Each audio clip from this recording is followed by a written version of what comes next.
Hey everybody, welcome. This is Stronghold Health. I'm Dr. David Hausman. I apologize, I've got gum in my mouth, but I like chewing gum. So, John Stuber, really good friend of mine. He's an author. How many books have you written? I've written 4 books. 4 books. Wow. Yeah. I've only written 2. Can't even count. You got me beat, bro. All right, so I've known John for years, and it's been really cool to see him grow and progress and develop to the point now he's got his 4th book out. It's called Do We Prevail. So I'm very proud of you. I'm happy that you're here. Thanks, Dave. A little bit about myself. I'm founder of this clinic, Stronghold Health. We founded the clinic back in 2014. We've been providing chiropractic care, regenerative medicine, and whole food derived supplements, as well as functional lab testing for patients that entire time. So I'm happy, I'm blessed to be able to have our clinic and the team around us at the clinic to be able to take care of our patients, and been having really cool results with patients. We haven't done a lot of workshops because of the good old COVID. But we're all past that now, so this is one of our lab workshops, and we're really excited that we can start getting the ball rolling back with educational content like this. So today, we're going to be spending some time focusing on mindsets. Mind over matter for 2022. So without further ado, I would like to pass it over to Mr. John Stuber, our author and amazing speaker. Awesome. Thank you, Dave. Thank you, buddy. Appreciate it. Awesome. Well, thank you all for coming. I appreciate it very much. And like Dr. Dave said, I'm an author and a mental health advocate. And before I get into my topics, I want to ask you guys all a question. Have you ever wondered if someone really cared enough to listen to you and stand with you through your mental challenges, or someone that you know, no matter what the mental challenge was, to sit down with you or talk to you on the phone or something like that? Well, this book that I wrote, You Will Prevail, I wrote it for those people. I wrote it for you, for people who want to know that someone cares about them, is listening to them, and is standing with them through their mental challenges. The topics I will go over are, do your comfort zones limit our mental health? The power of a positive mindset in mentally tumultuous, challenging times, why your life matters, and how to prevail when the odds are stacked against you. So my first point, do your comfort zones limit our mental health? At times, yes, they can, depending on the situation. What are comfort zones? Comfort zones in the aspect of mental health, you could relate to the habits that we go back to when things are going on, when things are happening. And if we have a goal of, for example, let's say I had depression and PTSD as an example, and I had a goal of wanting to not have that anymore, or learn how to mitigate those things so it doesn't control all of my life. The habits that we have will take us to where we want to be. So the tiny habits that we build that continue to grow and grow will take us to that prevailing over through that comfort zone to having solid mental health.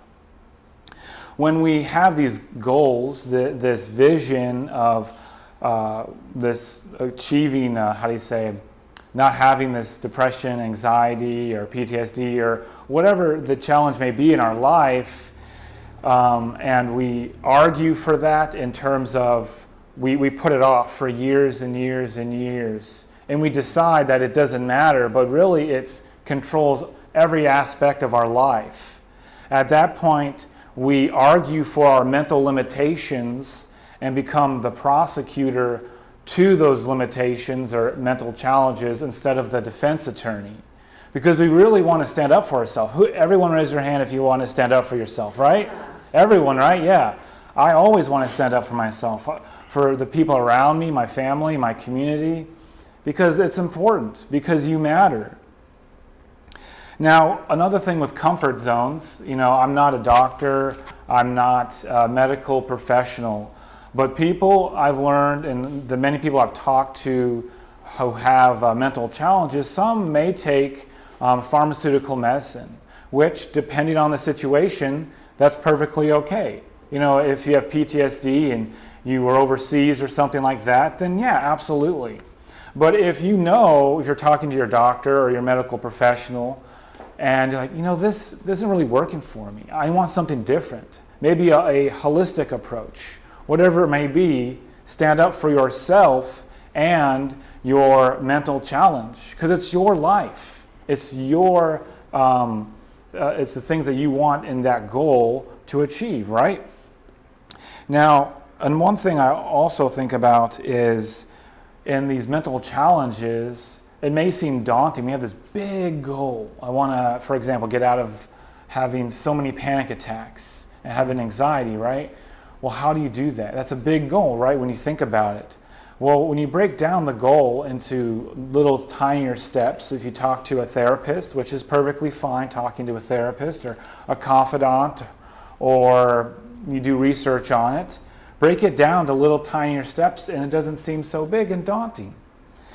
And in doing that, in that process, we have to remember that there are no problem-free moments. There's always going to be a time when things could be better, because everything we do in life, it's not always 100% the way we desire, because there's all these things, there's all these people, all these things flying around the world, right? And the point about the process of prevailing through our comfort zone is to start, to decide, hey, I don't want this anxiety. I don't want this suicidal thought, this trauma. How do I get out of it? How do I get delivered? How do I have wholeness? If that's the only thing you do today, or someone that you know, then that's awesome. That's very awesome. One thing also about our comfort zones is that there may be a lot of things we want to do in life, a lot of things and goals and dreams, our full potential we want to achieve, but we stop many people with their inaction. They don't think that they're worthy, beautiful, accepted, or loved, but you are. The world says these things about us or people, but we are worthy and loved, and we are beautiful. Amen to that. Yeah, Can I say something on Yeah, that? absolutely. So you're talking about the first thing that comes to mind for me is bucket list, Oh, yeah, yeah. right? So like, how many of us have seen the movie where the person gets cancer, where the person gets some terminal illness and they find out that their life is drastically shortened, Well to remember. right? Yeah, Such a good one. perfect example. And then because of that, they know their time is limited, and then all of a sudden it's like, I got to do all the things on my bucket list, right? And they start knocking off these bucket list items, and they live their life to the fullest. Mm-hmm. That's all that made me think of. Awesome. Is comfort zones. We stay in our comfort zones, and because we stay in our comfort zones, it stops us from sometimes doing the things that we know we really should be doing, or living life to the extent that we really want to live our life. Mm-hmm. Absolutely. So, And I thought, and in doing that, worry comes to my mind. Worrying about the process of healing or growth only inhibits us and slows the growth out of that comfort zone to have restorative, lasting mental health. In wanting to achieve that goal of not having or mitigating our mental challenges, we must be an active force in our life, because you are the one person you hang out with all day. Don't you want to do the things for you, right? And the last thing I'll say about this point is perhaps we make a mistake, we miss the mark, we do something that we're like, man, I wish this could have been better. It's okay. It's okay to make mistakes, right, Dr. Dave? that's what grace is for. Yeah, it's okay. It's okay. Gotta fail to succeed. Yeah, and it's Thomas Edison, right? in. That goes for my brain. That's funny. 900 plus times that he failed trying to make the light bulb. Yeah. Yeah, Fail forward. That's Will Smith. Exactly. there you go. in it being okay to make mistakes, the point is to start the process of healing, to start the process of wholeness. Isn't that what we want to start? My second point, the power of a positive mindset in life-challenging times or tumultuous times. One thing I think about when all these things are happening to us, you have all this intense mental things from the world, people say, I've heard people tell me this, that people have told them, that just snap out of your anxiety. Snap out of your suicidal thought, your depression, your mental challenge. Someone told me that, I'd be like, okay, cool. And then I'll just do something else. Thanks, bro. Yeah, I'll put it in my basket over there, But that doesn't help anyone. How do they know what to do? And because life is complicated. Raise your hand if you think life is complicated sometimes. I think it's absolutely complicated sometimes, right? So in doing that, we have to, a positive mindset it's also an honest mindset. We acknowledge the facts. Yes, I have depression, anxiety. Yes, I have PTSD, but I will get better. I can achieve this goal to mitigate this so it doesn't take over my whole life. Yeah. And in understanding that, we have to know that these mental challenges are not our legacy. It's not our destiny forever to have this. Because we can get out of these things or at least know how to manage them. And in a positive mindset, when you're trying to get better or heal, Dave, wouldn't you say that if, let's say I had an issue, right, and I was around someone who always said, oh, just snap out of it, or hey, you'll get better, tomorrow if you take this pill or mushroom or you do whatever it is, and you'll be okay right now. To me, that seems impatient, that they don't understand the significance of what's going on in my brain. Yeah. Scientifically, when you start looking at positive mindset versus negative mindset, I don't remember the exact university that did the research on it, but they brought in subjects for this trial, and basically they showed them the same film. So they split them into the group into half. Half of the group watched the film, and in the film there was subliminal negative imagery, right?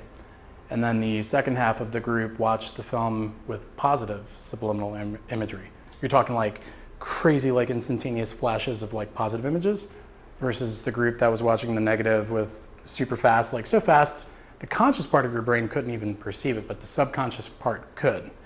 And then they measured blood. And the blood panels, the results were drastically different. Which blood panel do you think, the positive or the negative, had better oxygen levels, hemoglobin levels, white blood cell count, and so on and so forth? Absolutely. So positive mindset goes a long way into the biochemical effects that it creates in your body and your overall health. Yeah.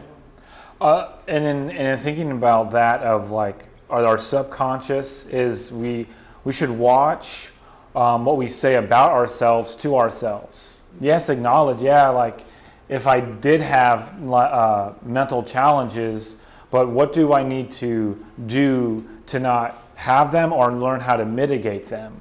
And people who don't support that, when you say, hey, I have this problem, for example, Dave, I have this problem, can you help me with that? Hell no, man. Yeah, just snap out of it, John. Just snap out of it, you're okay. Those are deprecating words that stunt our mental growth. It doesn't do anything to help us in any way.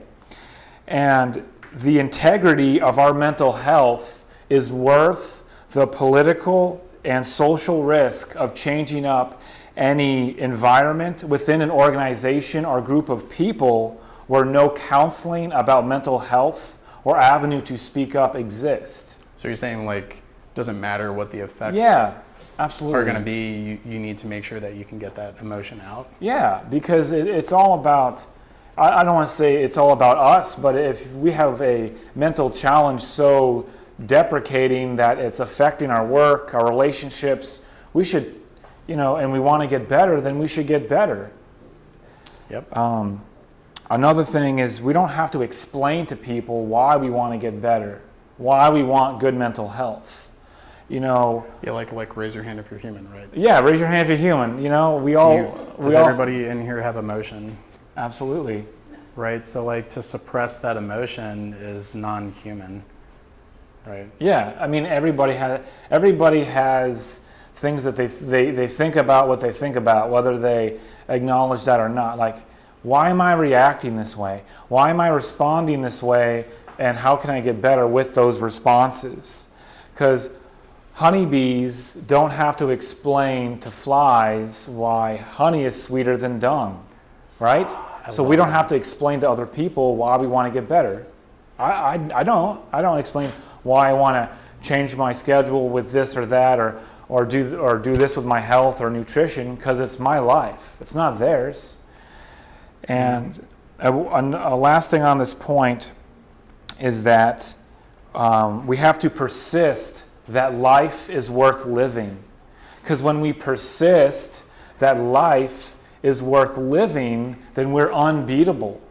We're unbeatable to the world because we don't give up. My third point is why your life matters. Very simple points here.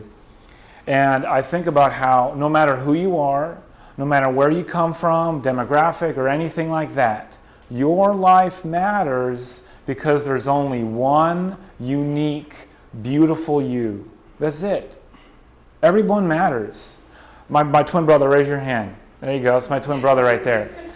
He's my twin too. Just because we're twins and we have similar characteristics, DNA and all that, doesn't mean that my life matters more than my twin. We're very similar, but we're also very different. Okay? So everybody matters. It doesn't matter who you are.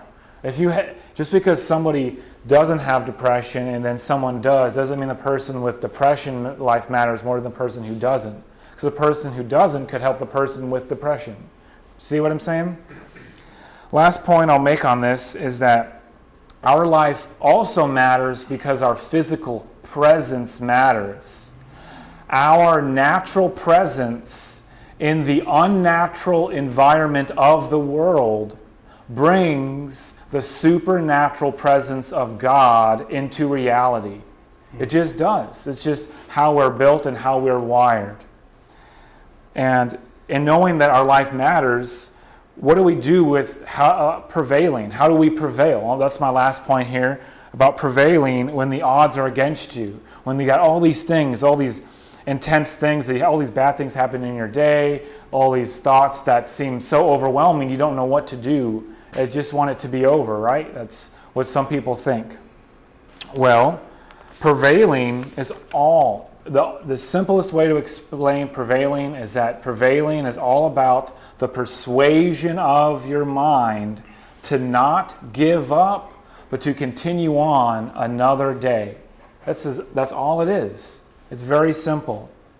And there's some ways when there's all these things coming at us, if we have a depressive episode or a panic attack, anxiety, whatever it may be, depending on your situation, there's some tips about your mind and how to help your mind understand that it's going to be okay. You're going to be okay. First thing about prevailing in our mental health with our habits, which will also take us out of those comfort zones like I was talking about earlier, to have rejuvenating mental health. First thing, get good sleep, I would say. Would you say good sleep is good? Next thing I think is just as important. Love sleep. Turn off the technology, the television, the music, the movies, and especially turn off the news.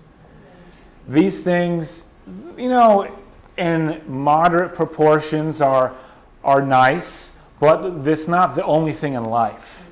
There's more to life than technology. A great thing is breathing. I have a friend of mine, this gentleman, he was talking about his depressive episodes. And he was telling me, John, what do I do? What can I do to disconnect my brain to know that I'm going to be okay? And I asked him, have you ever tried breathing? Like focused breathing exercises? Raise your hand. Has anyone tried that, focused breathing? Yeah, a lot of you. Well, the biggest thing about focused breathing is it helps, first of all, it's good for you. And second of all, it helps you to disconnect your brain momentarily from whatever that thing was going on. And in association with that, depending on the severity of a person's situation, is to get a big bowl of water, ice water, or a big sink of ice water. And I've read in many psychologists and psychiatric books, you can either put ice water or ice on your wrists or dunk your head in that bowl to also, it'll shock the brain to disconnect from that panic attack or depressive episode, depending on the severity of, just for a few seconds. It's not to like take a shower or anything like that, you know what I'm saying? Yeah, I actually have a breathing technique that I'm going to walk Oh, yeah, everybody that's through right. at the end as well. Real quick though, Yeah. I don't mean to cut you off or interject, but smokers. Does anybody know why smoking is so addictive? Is it actually the nicotine?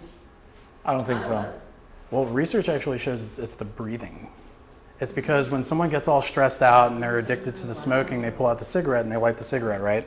And what do? You take a breath in. It's the breathing.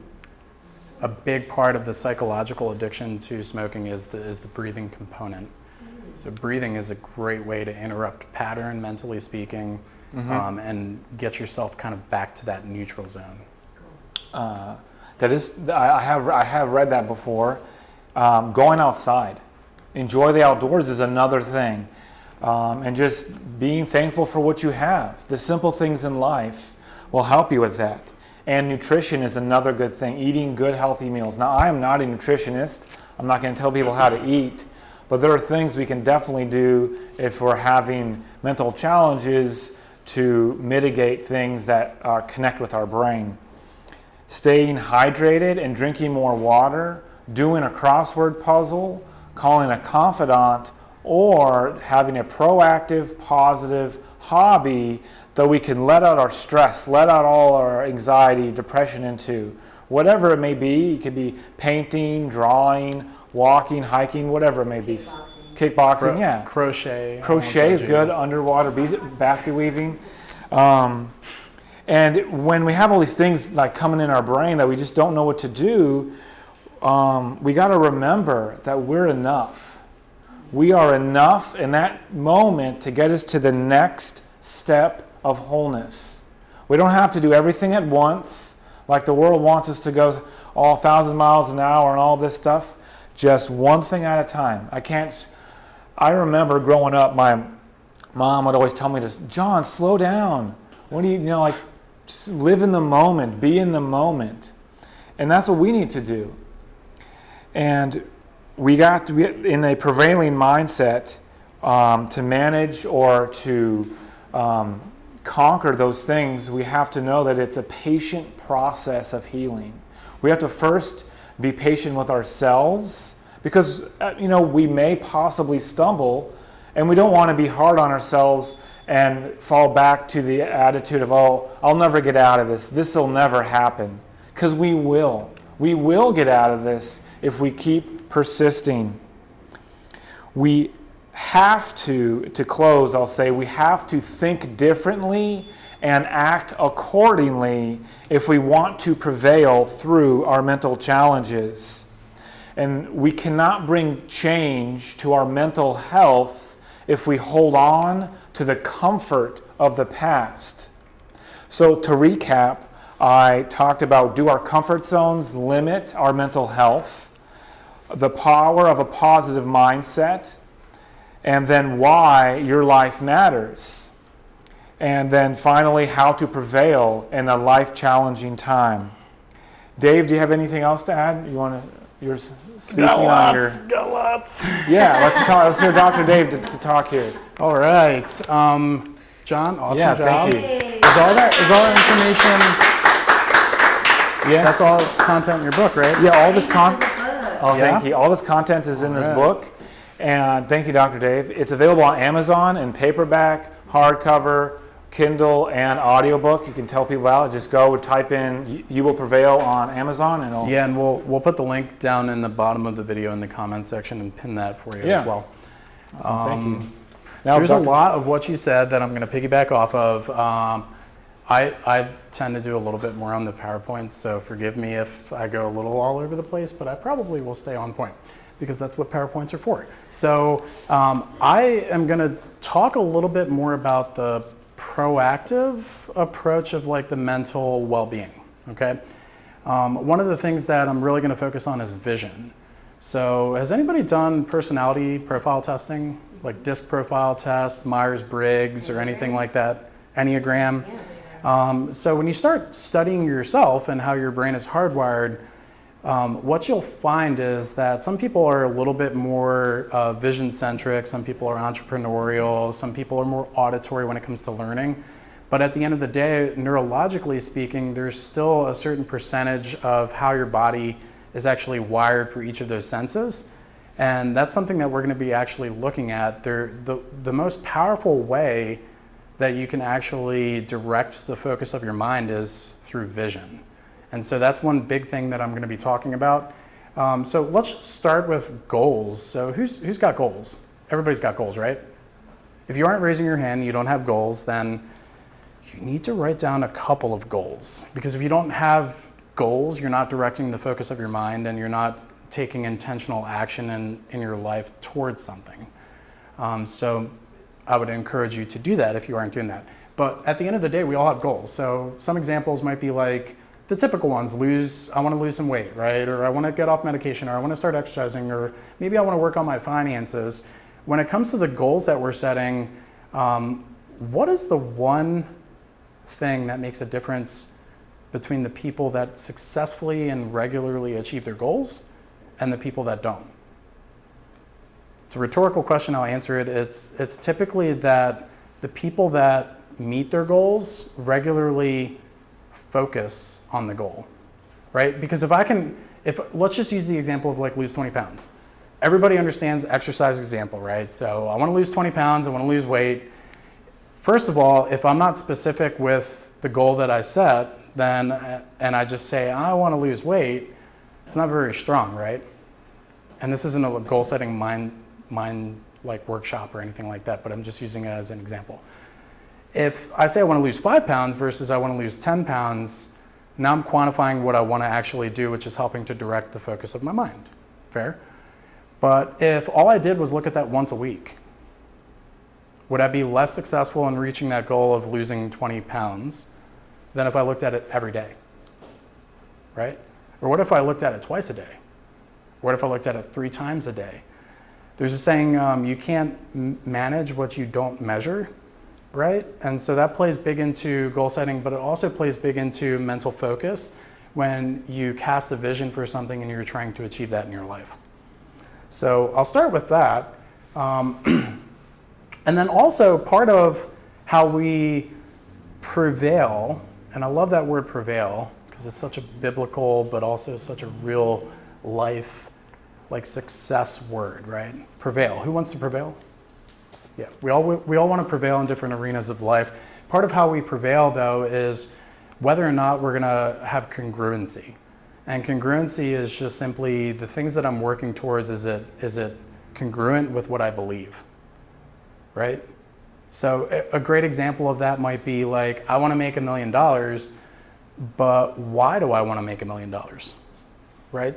So how often do we stop and ask ourselves like why we're trying to do something?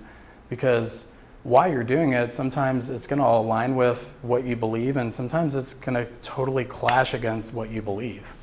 And belief is like the legs of a table. It's what holds you up. So with that being said, I'm just going to ask the rhetorical question, and I'm not going to spend too much time on it, because one of the practical tools I want to give you to help direct the focus of what it is that you're working towards is this principle, more of a method or analysis called the 7 why analysis. So let's use a simple example. So I want to lose 20 pounds. Same example, right? Ask yourself why first. So shout out answers. Why do I want to lose 20 pounds? Makes you feel good. Okay. The answer makes me feel good. I'm going to ask why again. Why do I want to feel good? Live longer. Okay. Why do I want to live longer? Like it's, Grandchildren. Life is good. What was that? Grandchildren? Yeah. To what with grandchildren? My grandchildren. To see my grandchildren. Why do I want to see my grandchildren? Anybody counting how many whys we've asked so far? So many. Yeah, so we're at 4. So why do I want to see my grandchildren? Because I deserve it. Because you love them. Because I love them, because I deserve it. So every time you answer the question, it's different for everybody, right? So like, because you deserve it is going to be different than because I love them. For me, it might be because I want to see the impact that my life has had generationally into theirs, right? So like, it's going to be different for everybody, but every time you ask that why, I encourage you to try this. Like whatever goal you have that you have written down in the morning, go ahead and work through this 7 why analysis and just ask yourself the question, write the answer. Ask yourself the question, write the answer. Ask yourself the question, write the answer. What happens every time you ask why? You go from out here, Yeah, really specified. in, deeper, deeper to the heart. The essence of who you are, what you believe, and maybe the legacy that you're trying to leave. Just as an example, and it's different for everybody, so a visual for this, it doesn't reach. This is something that's pretty typically taught in psychology though as a 5 why analysis, and usually what they teach it for is a problem. So like, I'm always late to work. Well, why am I always late to work? Because I don't set my alarm. Well, why don't I set my alarm? Because I like to sleep. Well, why do I like to sleep, right? And it's all problem centric. So my encouragement is to take the same principle though and apply it towards goal setting so that you can take a negative and turn it into a positive, because a positive mindset is really, at the end of the day, going to take you much further than a negative mindset ever will. Cool? And that's just an example of what it looks like for the negative analysis, trying to get to the root cause. So instead of trying to get to the root cause, we're trying to get to the root why. The root why is really the essence of who we are and the calling on our life. Fair? Mm-hmm. What does that spark for all y'all? Deep thought, I see it. Okay, all right. Next thing I want to talk about is this amazing part of your brain called the reticular activating system. Raise your hand if you've heard of the RAS. If you watched one of our TikTok videos, you might have heard about it, but there's part of your brain neurologically right here. It's about the diameter of a pencil. It's about that long. It's in the brainstem, top part of your spinal cord where it connects, subconscious part of your brain where it connects with the conscious part of your brain. Conscious part of your brain is called the neocortex. It's that big, funky looking folded thingy there. That's all of your conscious thought. So the purpose of your RAS, it's a very, very powerful system in your brain, is very simply to filter. What it does is it filters all of your senses. So you're hearing me talk right now. You're seeing my shiny head. Yeah, right? So like all of the senses that you're getting, your body has to be able to process that subconsciously in your brain and then filter what it allows the conscious part of your brain to be like, okay, yeah, I see David. Okay, I hear what he's saying. I hear him articulating those words, right? So that part of your brain is filtering it all day long, every day, without you thinking about it. Who thinks that's cool? Who thinks the brain is powerful? Yes. Okay, it's a lot of data. So anyway, it's called the reticular activating system. Fun fact, the one sense that it doesn't really process and filter all that much is your smell. So your smell goes directly to a different part of the brain, the amygdala, I believe, and the limbic system for emotion. So scents often elicit emotion for people significantly quicker than any other sense does. Scent, sense, different words. So fun fact on that, essential oils are really, really good at eliciting emotion, and everybody has a different response based on memories. So peppermint to one person might elicit a positive emotion, but elicit a really negative one for somebody else, because it goes directly, when you smell something, it goes directly to that part of the emotional center of the brain. That's why scents are very, very powerful. Anyway, back to reticular activating system. It's right in the base of the brain. The RAS, it does some really cool stuff, right? So it controls your sleep, your waking, your attention. It's a sophisticated filter. It screens out junk. Think about it this way. You go to a party. Who's been to a high school party? Crazy, wild? Yeah? All of us have? Maybe? Okay, college. Undergrad party. Okay. All right. So you go to a party. And when you go to the party and you get all wild and you're like, I'm just gonna enjoy the scene, I'm gonna do this. The next day you talk to your friend and your friend's like, hey, how was that party last night? And then you're gonna be like, whatever your experience was for whatever you focused on in the party, right? So there's all this stuff that's going on, sense related, sounds, noises, people wearing different shirts and colors and all that kind of stuff, right? But you're gonna remember like, yeah, I went to the party and there was this song that was playing and it was my favorite song and it was awesome and I was jamming out, right? And then you talk to your friend has a completely different experience on the party. Oh, I went, it was horrible, there was people yelling and shouting and screaming at me.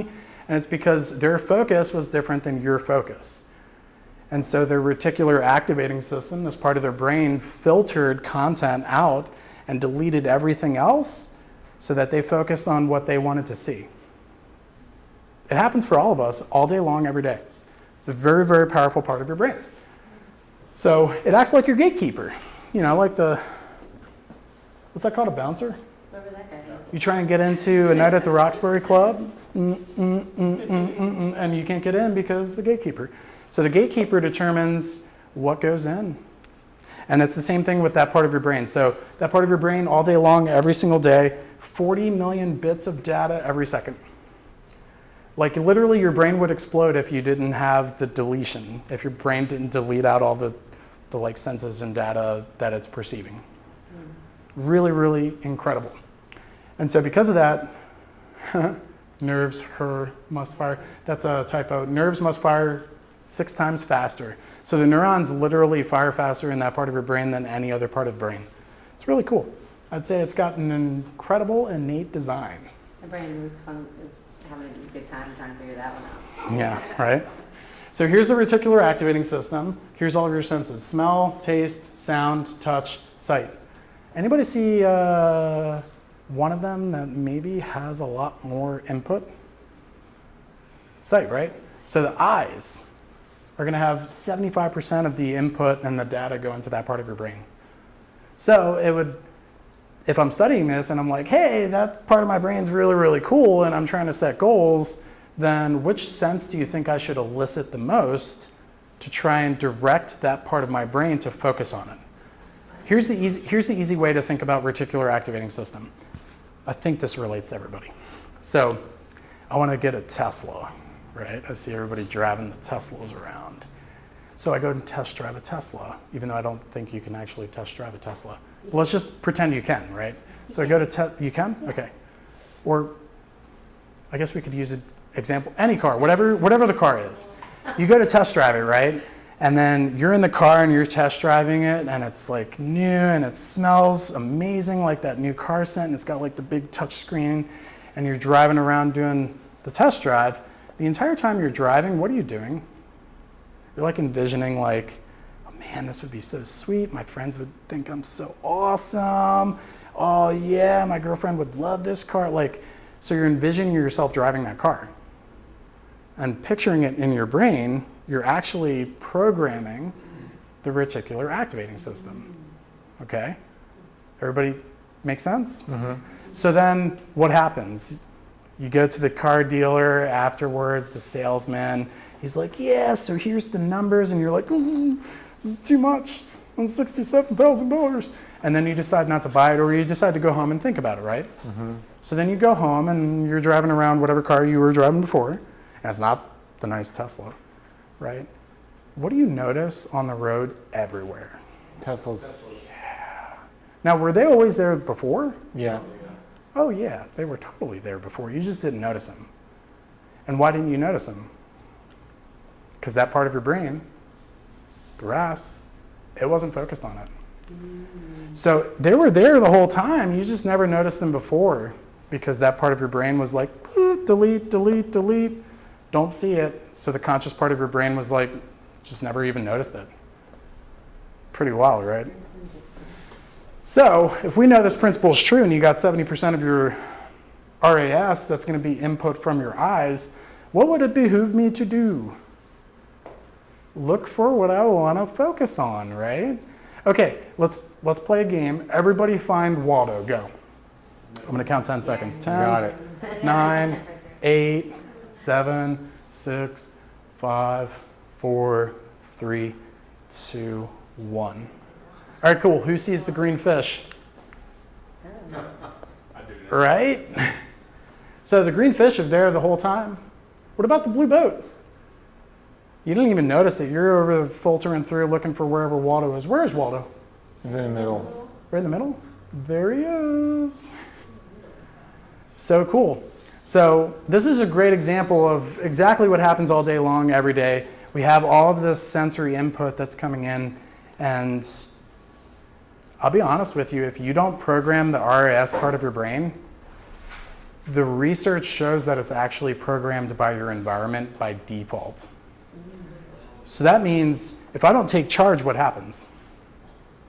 You get run. Whatever, man, I'm going with the flow. Going with the flow is the worst way to go.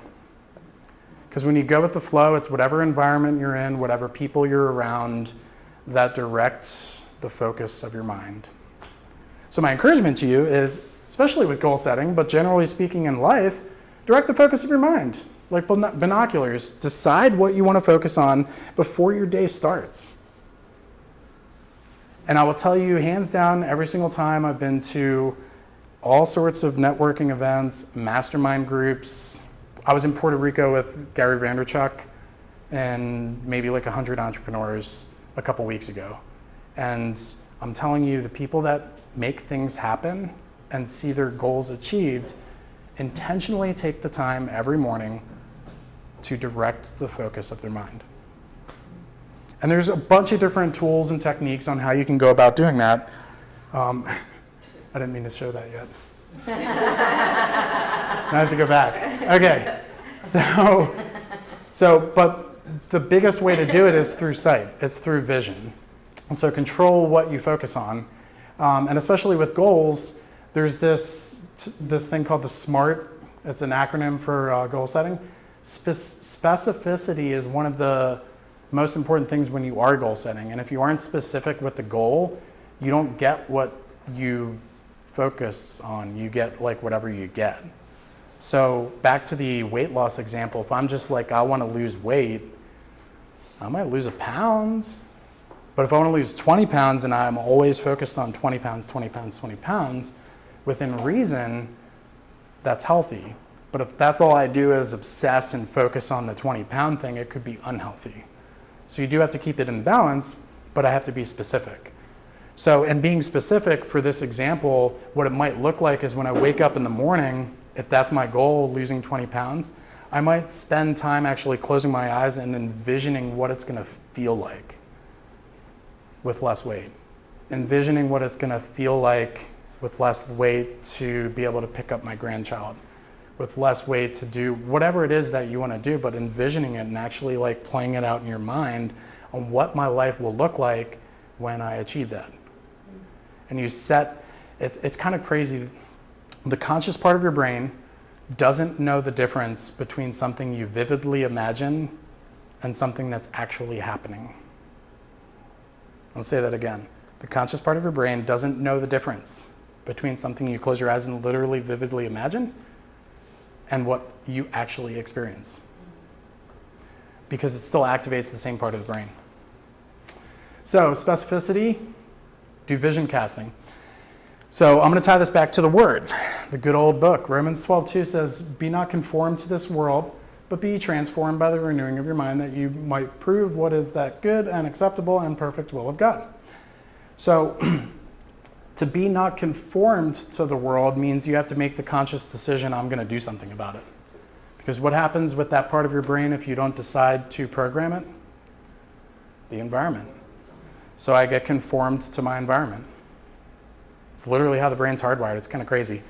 So if I make the decision, I'm not going to let my environment just dictate where I'm going to go and the trajectory of my life, and I decide I'm going to take charge, that's the first step. Make the decision.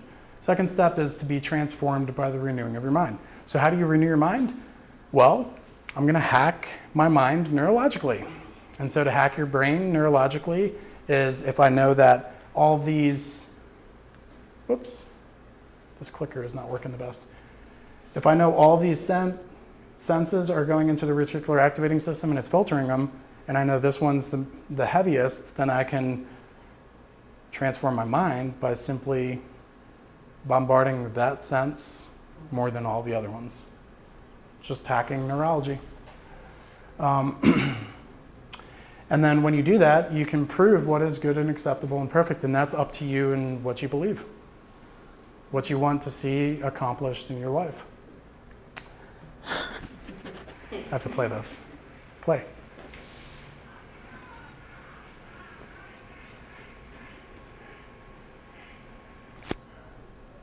Stop it. Stop it. Anyway, it's big on TikTok right now, that audio, but the guy that's whipping is the analogy of your environment.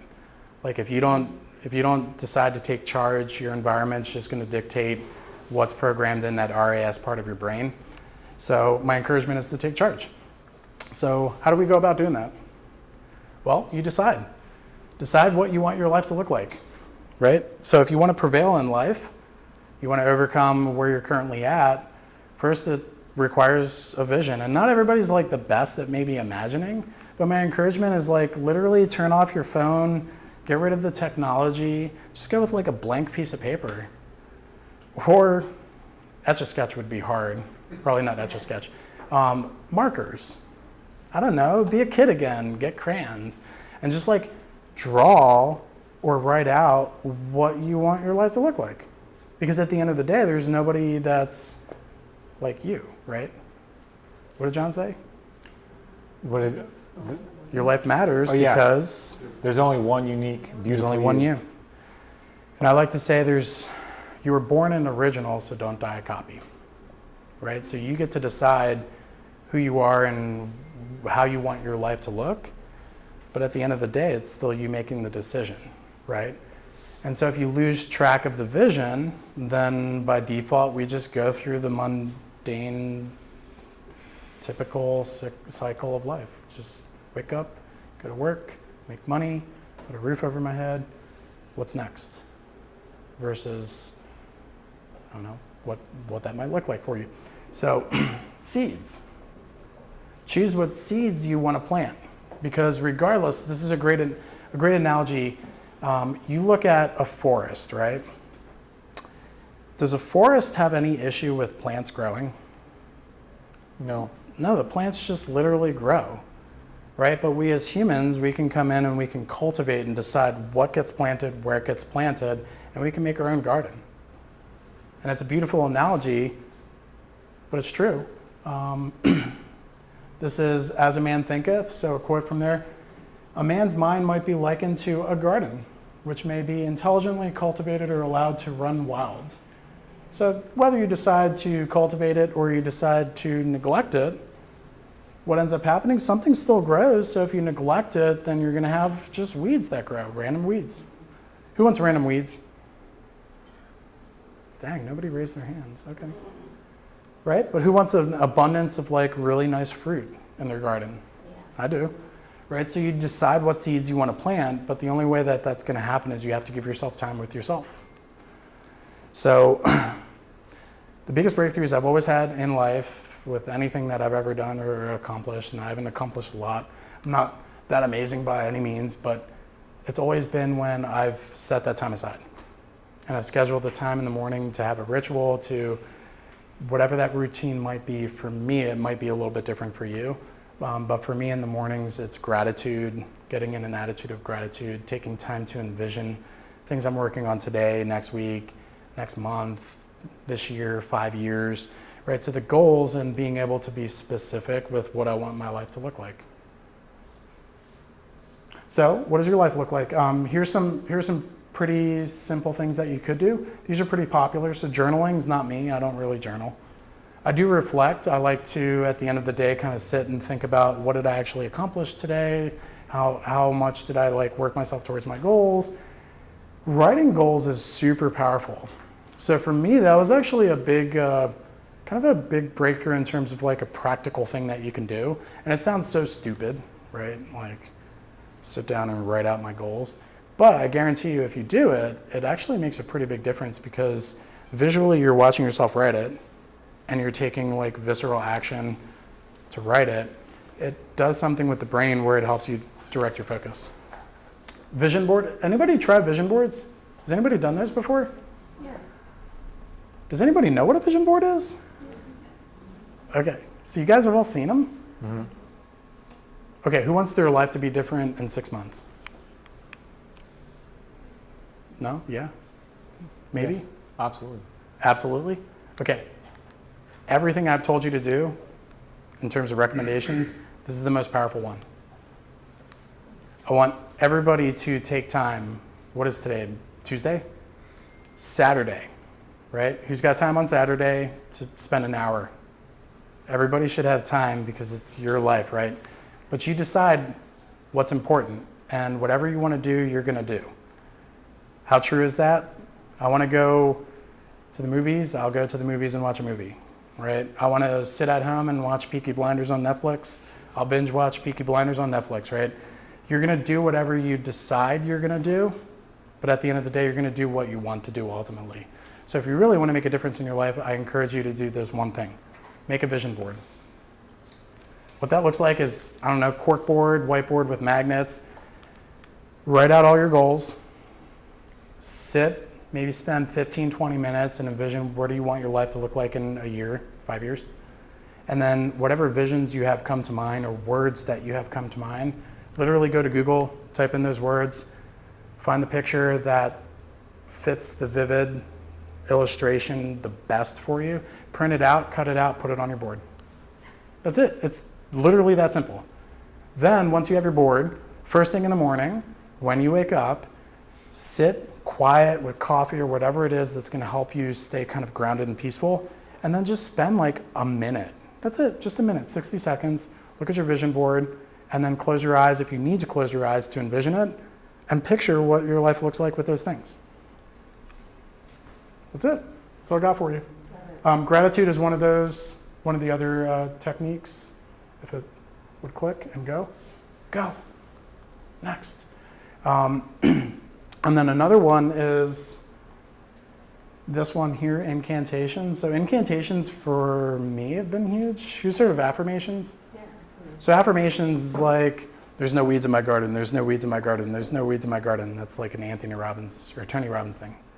There could be literally weeds in your garden and you could sit there and say there's no weeds in my garden, but it isn't going to change it. Incantations is taking an affirmation and then feeling the emotion of it and embodying that emotion. So something I said tonight, maybe, I don't know, it hit you, or something John said tonight was like, yes, and you got goosebumps, right? That's a peak emotional state. Fair? Mm-hmm. So like who's had those all before? You watch a movie and it's like a drama and it's like this beautiful moment and you just like break down in tears, right? I cry, all right, it's cool. That's a peak emotional state. So that's when your body is in a heightened emotional state. That's a perfect example of an incantation. While you're in that state, if you tell yourself a saying or something that you truly believe, it ties neurologically to that emotion. Kind of crazy. So if you want to dive a little bit more into that, Tony Robbins might be good, or dang it, no, I can't remember the doctor's name, but just type in incantations and you can watch YouTube videos on that. But there's ways that you can work with your neurology with a unique sensation, like pinching your knuckle and tapping your fingers together when you say the affirmation to elicit that emotion. Incantations is just another tool. So find something that works for you though. Here's another one that I found. This is the 10X Planner by Grant Cardone. It has a section in there in the mornings where you actually write out your goals. And then at night, as a recap for the day and reflection, you actually measure yourself on what you did to work towards that goal. Or just simply write your goals again. So, but pick something that works for you and do it, and then decide to plant your seeds. Instead of letting your garden grow with weeds. Here's a vision board of somebody. Look at all the things on there. So traveling to Alaska and seeing whales, skydiving, travel, some words that they're working towards in their life, the car they want. Make a vision board. It's the biggest thing I can leave you with today. And you decide what you want to do, 40 bits or 40,000 bits, or 40, not 40,000, 40 million bits per second. Because that's how much sensation is coming in through the body every day. When you decide to take charge of that vision part of the brain, you're directing to focus on 40 bits instead of trying to filter through 40 million bits. You're deciding what 40 bits you want to focus on, and you're letting your brain and the neurology do the work. I mean, let's be real, you still got to take action, right? You can't just be like, oh, I'm going to vision board in the morning and I'm going to be a millionaire. You still got to go through the motion and then reverse engineer the goal. You were talking about reverse engineering. Mm-hmm. Yep. So, and then when you do that and you start building the habit, it becomes secondhand nature, right? So when things are secondhand nature, sometimes it's easy to go on autopilot. So my other encouragement for you is whatever it is you decide that like works best for you, if that is journaling, or that is incantations, or vision board, or writing out your goals, and there's probably a plethora of other things I didn't mention, whatever works best for you, check in with yourself regularly. And the analogy on this is a plane, right? So here's a plane, that might be a submarine. Let's just pretend it's a plane, okay? A plane with no wings, or wings in the back, and it looks super funky with propellers on the back. Either way, it's trying to get here, yeah? So that's my vision, that's where I want to head in life. And again, if I don't check in regularly or like every day or a couple times a week, I just check in once every 6 months, I could be headed off course by just 2 degrees, right? And because I don't check in regularly for my bearings and where I'm headed, 6 months passes by and where am I at? All the way over here when my goal was to be over there. So little adjustments make a huge difference in your life, and that's my reminder to just like check in with yourself regularly. Take it one day at a time, take it in small steps, reverse engineer the goals that you're working towards, but like leverage that principle of using vision. So breathing technique is a great way to use the physiology of your body to help create something more powerful. So this breathing technique, it's called a 1:4:2 ratio. It's actually called a lymphatic burst. When you breathe in this type of ratio, it pumps your lymphatic system and creates what's called a lymphatic burst, an increase in white blood cells and oxygen saturation in your blood. Bringing more oxygen to where? Your brain. Big guy upstairs. Cool, so here's how it works. Who can hold their breath for 4 seconds? Okay, keep your hand up. Who can hold your breath for 8 seconds? Okay, keep your hand up. Who can hold your breath for 12 seconds? All right, 12 is what we're shooting for because most of us in the room can do it. So 12 divided by 4 is 3 seconds. So I'm gonna breathe in for 3 seconds for a slow inhale. I'm gonna hold it for 4 times as long. So I'm gonna hold my breath immediately for 12 seconds. And then at the end of holding my breath for 12 seconds, I'm gonna immediately do a slow exhale for 2 times the original amount, 6 seconds. So you can do this for whatever ratio, like whatever timing you wanna do, but here's how it's gonna work for us. We're gonna breathe in slowly for 3 seconds, hold your breath for 12 seconds, slowly exhale. I'm gonna make it less. We're gonna slowly inhale for 2 seconds. You're gonna hold your breath for 8 seconds, and then you're gonna slowly exhale for 6 seconds.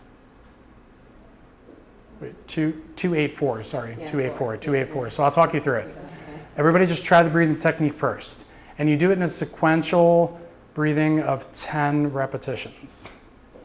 And when you get up to like 8 to 10 of them in a row, it starts having that lymphatic burst effect. So you're gonna slow inhale for 1, 2, hold your breath. Slow exhale for 4 seconds. 1, 2, 3, 4. Immediately into an inhale for 2 seconds. Hold your breath for 8 seconds.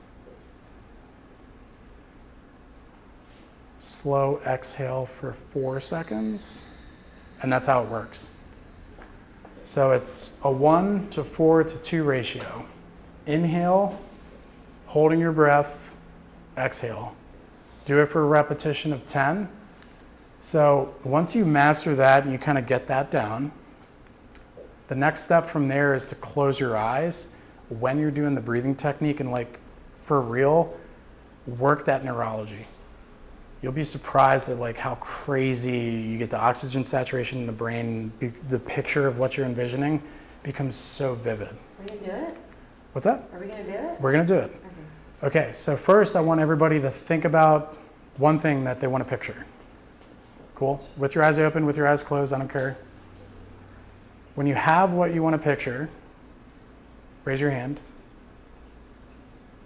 Okay? Now close your eyes. Listen to my voice, go through the breathing. Everybody's going to do a slow inhale for 2 seconds. 1, 2, hold your breath. 1, 2, 3, 4, 5, 6, 7, 8. Exhale. 1, 2, 3, 4. Inhale. 1, 2. Hold your breath. 1, 2, 3, 4, 5, 6, 7, 8. Exhale. 1, 2, 3, 4. Inhale. 1, 2. Hold. Exhale. 1, 2, 3, 4. One more time. Inhale 2 seconds. Hold. 1, 2, 3, 4, 5, 6, 7, 8. Exhale. Okay. Everybody open your eyes. Who just like feels better? Yeah. I mean, if you like legit did it and you took your time through. But if you go through 10 cycles of that, you'll feel it. The challenge is everybody's got a different capacity for their lungs and how long they can hold their breath and whatnot. So you got to figure out what works for you. I feel the biggest for myself when I do 4-second inhale, 16 seconds of holding my breath, and 8 seconds of exhale. But I had to work my way up to get there. So this says repeat 5 times, but doctor recommendations are always twice what you want someone to do. So I want you to do it 10 times, and then you'll actually do it 5 times. That's how it works. For real. Do your exercises twice a day, every day. And you end up doing them once. I'm happy if you do it once. Okay, so direct the focus of your mind. And then this is the last thing I'll leave you with. Try and figure out a way to cut technology. Get the news out of your head, get social media out of your head, turn off your darn phone every once in a while and just take some time in quiet solitude, especially first thing in the morning. First thing in the morning, if you turn on your phone, you got all the blue light going into your retina. It's horrible for your brain. Turn off the phone, take a couple minutes for yourself. Research shows that's how many times a day everybody looks at their phone on average. So I found this really cool thing. It's called a Remarkable that I've been using a lot recently, and it writes just like a regular pad.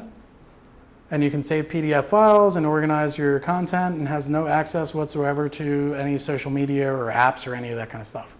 So this works really well for me. I like the nostalgia of actually being able to write. So this is my new jam. Find something that works for you. It might be a journal. It might be just old school paper. It might be like cool tech like this. But I like cool tech.